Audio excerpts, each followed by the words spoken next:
हर साल 860 billion gallon कच्चा sewage.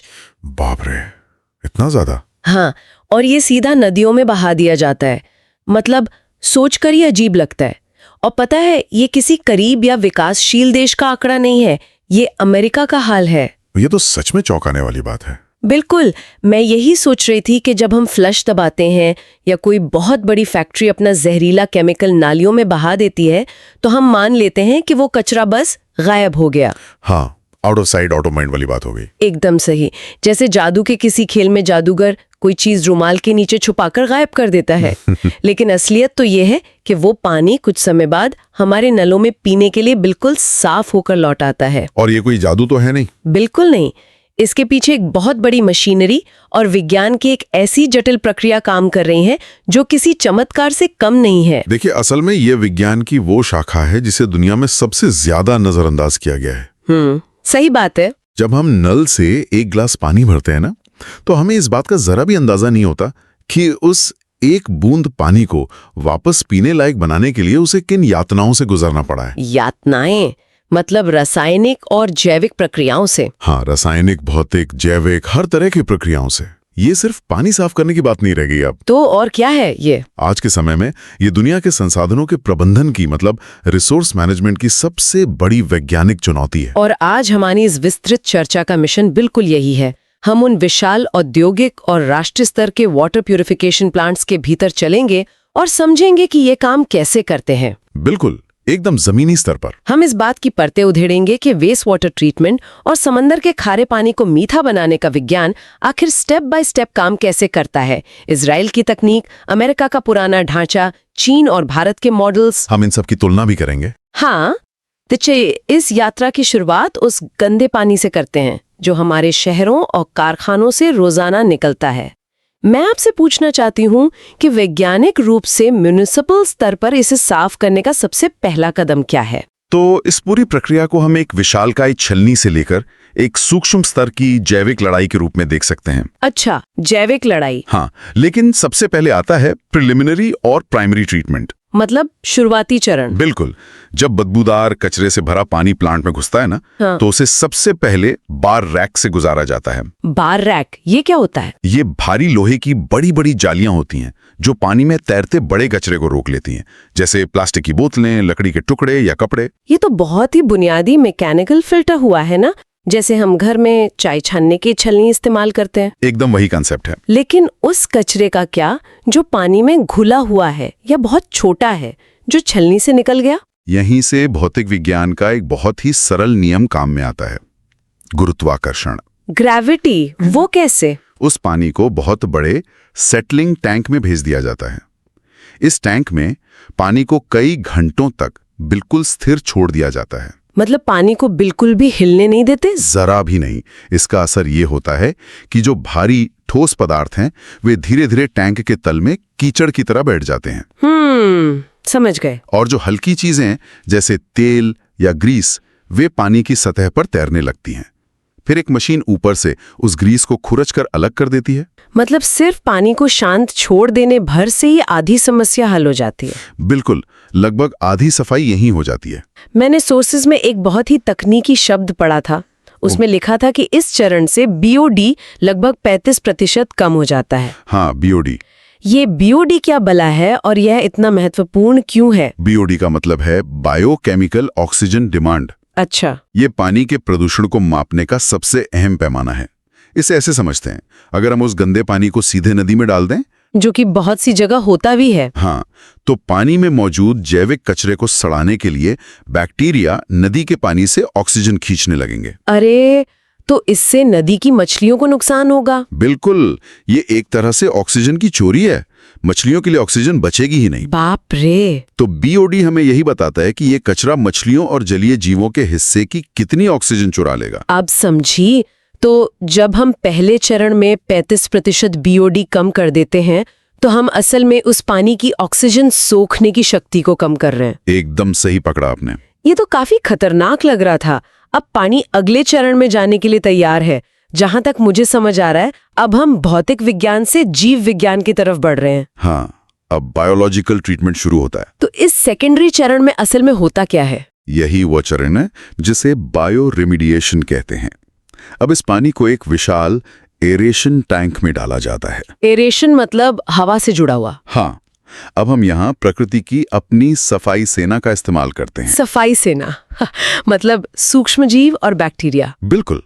इस टैंक में नीचे से भारी दबाव में हवा के बड़े बड़े बुलबुले छोड़े जाते हैं ताकि पानी में बहुत सारी ऑक्सीजन घुल जाए। एक सेकंड रुको, हम पानी में जानबूझकर बैक्टीरिया डाल रहे हैं और उन्हें सांस लेने के लिए भरपूर ऑक्सीजन दे रहे हैं। हाँ बिल्कुल। ये तो ऐसा हुआ जैसे हम बैक्टीरिया के लिए एक 5 स्टार बुफे तैयार कर रहे हो। ये बिल्कुल वैसा ही है। हम उन सूक्ष्म जीवों के लिए एक आदर्श माहौल बना रहे हैं। तो फिर वो करते क्या है? ये बैक्टीरिया पानी में घुले हुए उस अदृश्य जैविक कचरे को अपना भोजन समझकर उस पर टूट पड़ते हैं।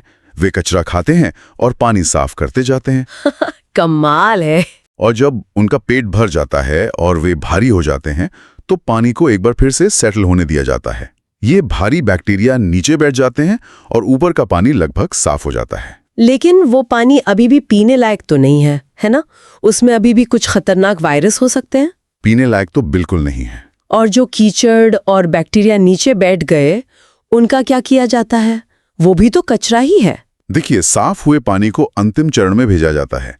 वहां उसे क्लोरीन गैस या यूवी किरणों से कीटाणु रोहित किया जाता है। यूवी किरणें? हाँ, यूवी किरणें सीधे वायरस के डीएनए को नष्ट कर देती हैं ताकि वे और न बढ़ सकें। और उस कीचड़ का क्या? जहां तक उस बचे हुए कीचड़ का सवाल है, जिसे हम स्लज कहते हैं, उसे बेकार नहीं फेंका जाता। अच्छा, तो उसका क्या करते हैं?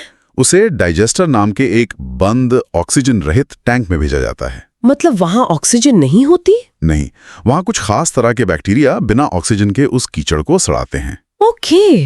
इस प्रक्रिया से मीथेन गैस पैदा होती है और मजे की बात यह है कि इस गैस को जलाकर यह प्लांट अपनी ही बिजली बना लेता है। क्या बात कर रही हैं? ये तो एक परफेक्ट लूप हो गया।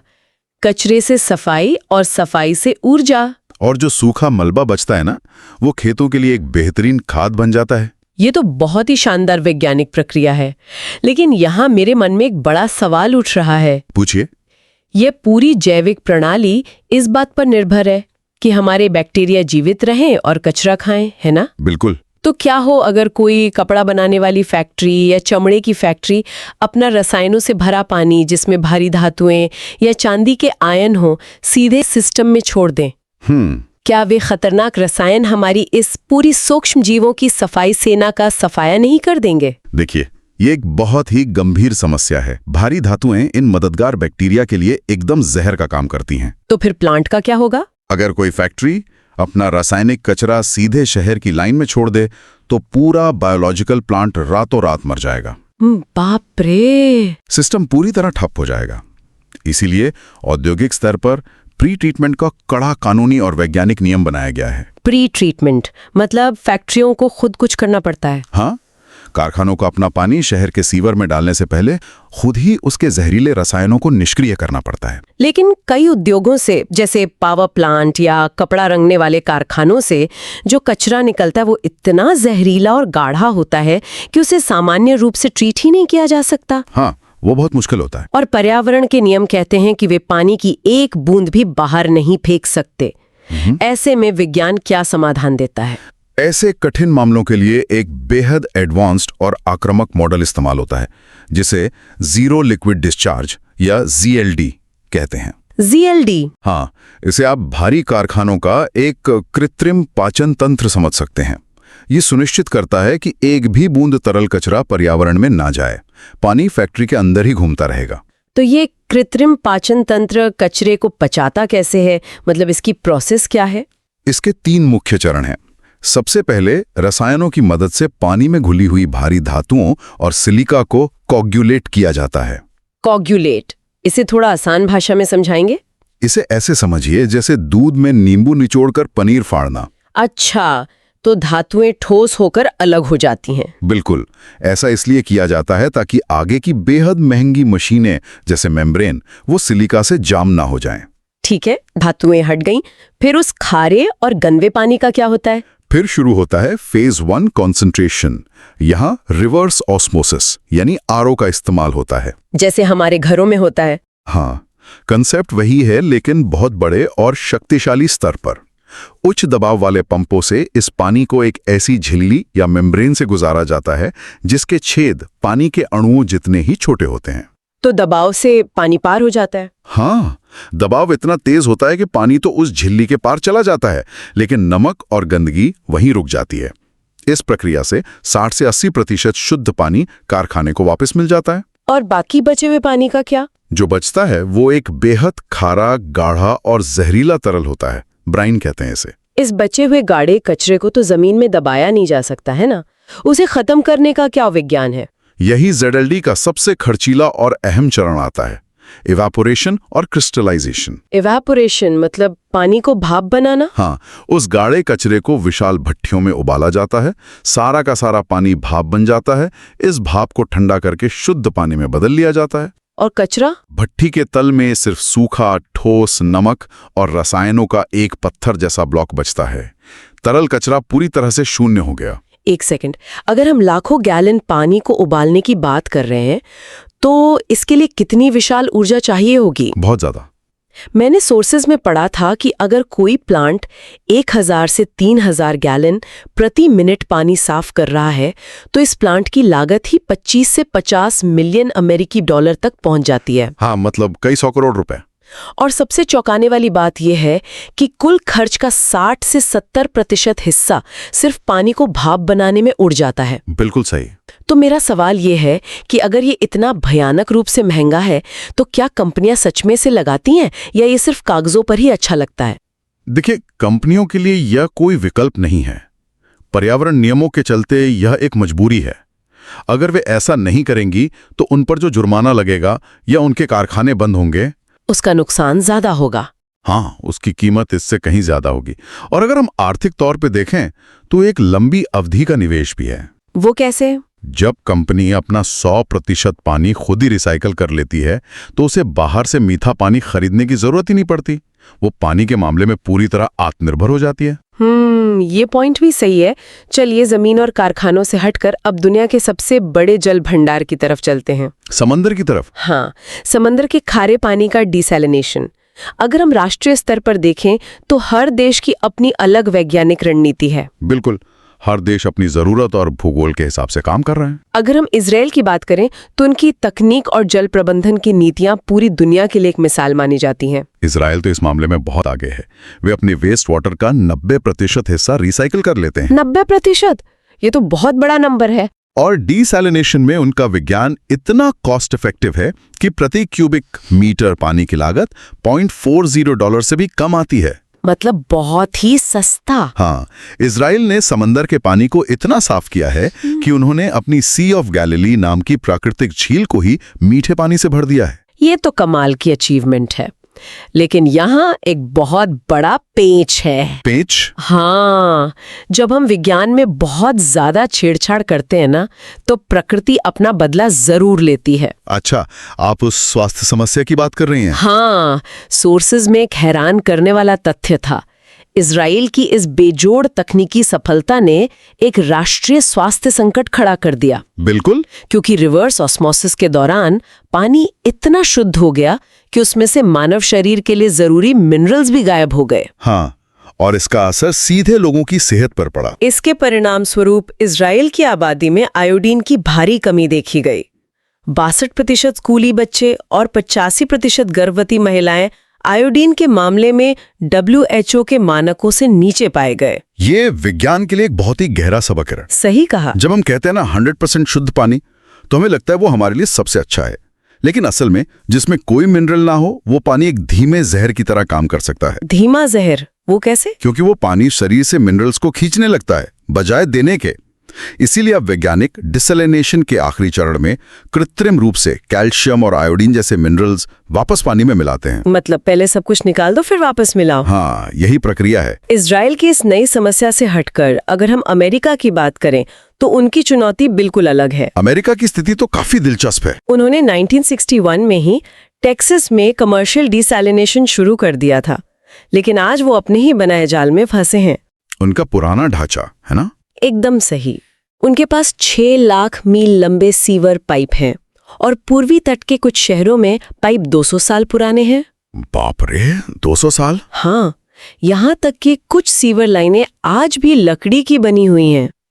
सोचिए जरा। और यही वजह है कि अमेरिका में हर साल अरबों गैलन सीवेज लीक हो जाता है।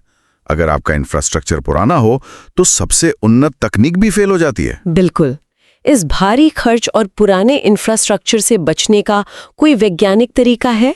क्योंकि समुद्र के पानी को साफ करने में जो सबसे बड़ा खर्च है वो है ऊर्जा। ऊर्जा तो सबसे बड़ा फैक्टर है ही। चीन ने इसका एक बहुत ही चतुर समाधान निकाला है ना? हाँ, चीन का मॉडल बहुत कॉस्ट इफेक्टिव है।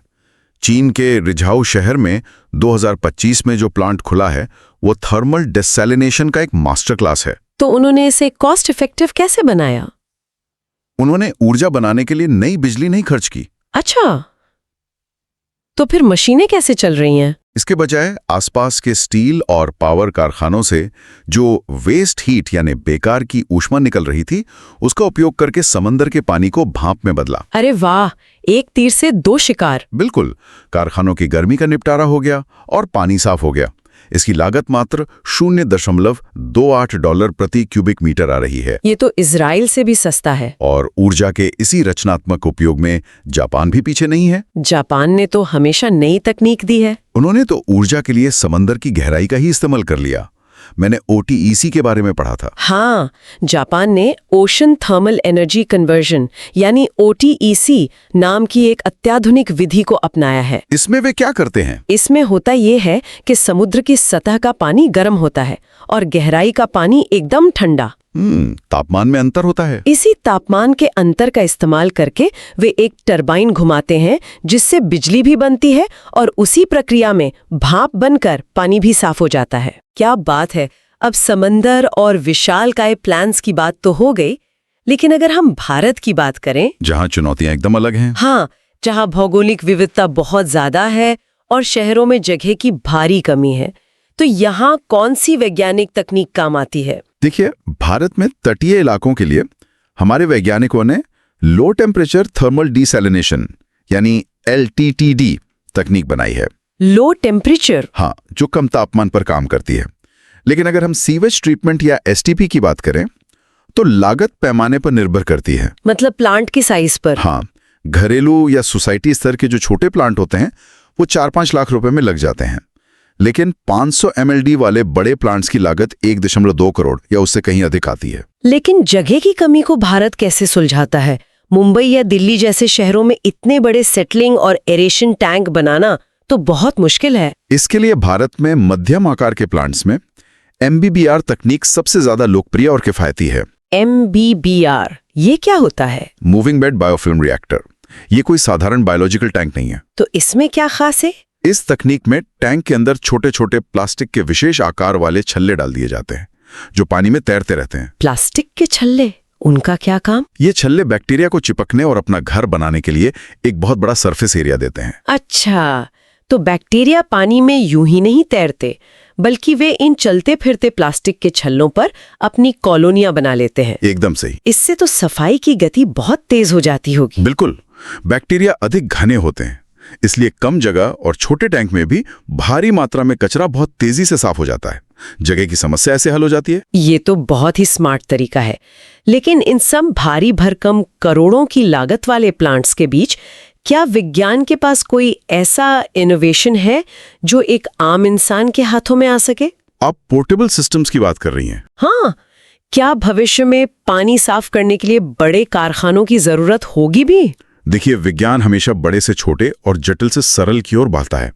सबसे क्रांतिकारी इनोवेशन हाल ही में MIT के वैज्ञानिकों ने किया है। MIT वालों ने क्या किया है? उन्होंने एक ऐसा पोर्टेबल डिसैलिनेशन फिल्टर बनाया है जो एक सूटकेस के आकार का है और जिसका वजन 10 किलो से भी कम है। रुको, एक सूटकेस में समंदर का पानी साफ करने का प्लांट? हाँ बिल्कुल। लेकिन रिवर्स ऑस्मोसिस में तो बहुत भारी पंप लगते हैं जो पानी को झिल्ली के पार धकेलते हैं। एक सूटकेस में इतना दबाव कैसे बनेगा? यही तो इसकी असली वैज्ञानिक खूबी है। ये फिल्टर रिवर्स ऑस्मोसिस पर काम ही नहीं करता। अच्छा, तो फिर ये आयन कॉन्सेंट्रेशन पोलराइजेशन यानी ICP तकनीक पर काम करता है। इसमें पानी को भारी दबाव से धकेला ही नहीं जाता। तो पानी साफ कैसे होता है? इसके बजाय ये पानी में एक हल्का सा बिजली का झटका या इलेक्ट्रिक फील्ड पैदा करता है। ओके। चूंकि नमक और बैक्टीरिया के कणों में अपना एक चार्ज होता है, तो ये बिजली का झटका उन कणों को रिपेल करके मतलब धकेल कर पानी की एक अलग धार में निकाल देता है। और शुद्ध पानी? शुद्ध पानी बिना किसी दबाव के दूसरी तरफ से निकल आता है। ये मात्र 20 वॉट घंटे की ऊर्जा पर काम करता है, जिसे एक छोटे सोलर पैनल से आसानी से चलाया जा सकता है। बाप रे, ये तो आपदा वाले इलाकों या सेना के लिए एक बहुत बड़ी उपलब्धि है। बिल्कुल गेम चेंजर है। और मैंने दक्षिण कोरिया के एक नैनो फिल्टर के बारे में भी पढ़ा है, जो बिना बिजली के काम करता है और सीधे पानी से माइक्रोप्लास्टिक्स को खींच लेता है। हाँ, दक्षिण कोरिया के वैज्ञानिकों ने एक ऐसा फिल्टर सिस्टम तैयार किया है जो 99.9% खतरनाक माइक्रोप्लास्टिक्स को रिकॉर्ड गति से साफ करता है। और इसमें कोई बाहरी ऊर्जा नहीं लगती ना? बिल्कुल नहीं। आज के समय में माइक्रोप्लास्टिक समंदर और नदियों की सबसे बड़ी समस्याएं हैं, इसलिए यह तकनीक भविष्य में बहुत काम आएगी। लेकिन अगर हम इन सब मशीनी और तकनीकी बातों से अलग प्रकृति के अपने विज्ञान की बात करें, तो मुझे भारत का एक शोध बहुत ही दिलचस्प लगा। कौन सा शोध? भारत के वैज्ञानिकों सुशील कुमार और साक्षी ने एक कमाल का प्रयोग किया। उन्होंने घरों से निकलने वाले गंदे पानी, जिसे हम ग्रे वाटर कहते हैं, उसको साफ करने के लिए अश्वगंधा के पौधों का इस्तेमाल किया। अश्वगंधा? ये तो बहुत काम की औषधि है। हाँ, उन्होंने बिना मिट्टी वाली हाइड्रोपोनिक्स तकनीक से अश्वगंधा की जड़ों को गंदे पानी में डुबो दिया। तो क्या पौधे खराब नहीं हुए? यही तो मैजिक है। पौधे की जड़ों ने पानी के सारे दूषित कणों को सोख लिया और पानी साफ कर दिया। हैरानी की बात है।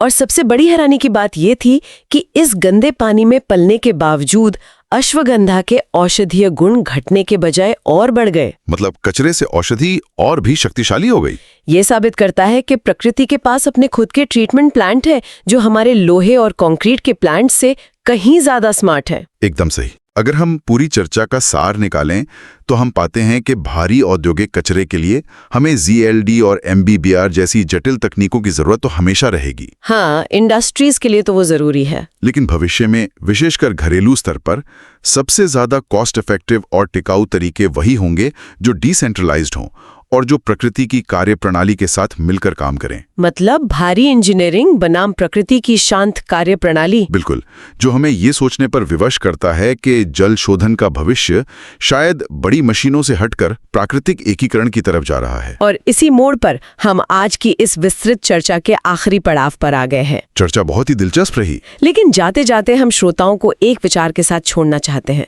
जरा गहराई से सोचिए। हाँ, सोचिए कि क्या होगा अगर भविष्य के स्मार्ट शहरों में सीवर के इन बड़े नेटवर्क और करोड़ों डॉलर के वाटर प्यूरिफिकेशन प्लांट्स की जरूरत ही हमेशा के लिए खत्म हो जाए?